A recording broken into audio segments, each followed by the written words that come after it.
So many are incensed about the Annie Palmer inspired outfit that was used to represent the out of many one nation on the international stage. I mean, when I initially saw the outfit, I was like, okay, she's representing the white fowl of the nation. I mean, let's face it, people, it is our national dish. But boy, was I wrong. From the western side of Jamaica, there was a plantation run by a woman known as the White Witch.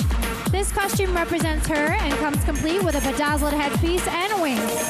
Something wasn't right with this woman in white. Now, I can understand and relate to people who might see this as problematic or even feel betrayed by this portraying of the White Witch, giving her vile treatments to our enslaved ancestors. And any negative reaction towards the demonic institution that was slavery is okay in my book. And I don't think personally, Miss Ayana Tickle Garcia, that this song is entirely about you. The organizers, as opposed to you, saw it fit to glorify Annie Palmer. But little girl, if we are going to tell you that we are offended by what is being done or what was used to represent our country, don't tell us on Twitter how hard you're working. Allow people to vent. The 9-day wonder shall pass, and you shall eventually be last year news. But if you wanted the popularity contest, then perhaps you should have considered wearing this. This sparkly green costume represents the legalization of cannabis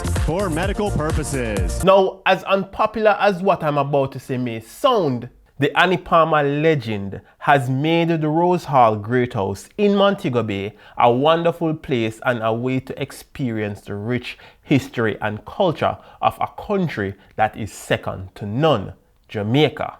Also, please note that while a national costume is one that is worn to represent a country on an international event, it is also one that is worn to represent a geographical area or a period of time in history. And we cannot deny the fact that this was a part of our history. Again, I hate the choice that was made, but I hate ignorance even more. And I see this prevailing more so on YouTube now than ever. And congrats to Miss South Africa on winning the 2019 pageant.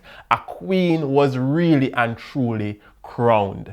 I hope she thanked Jamaica for actually setting the trend. With that said, thanks again, tubers, for watching. Don't forget to like, share, and if you haven't done so as yet, please remember to subscribe to this channel for more. Until next time, live free, prosper, and most importantly, walk good.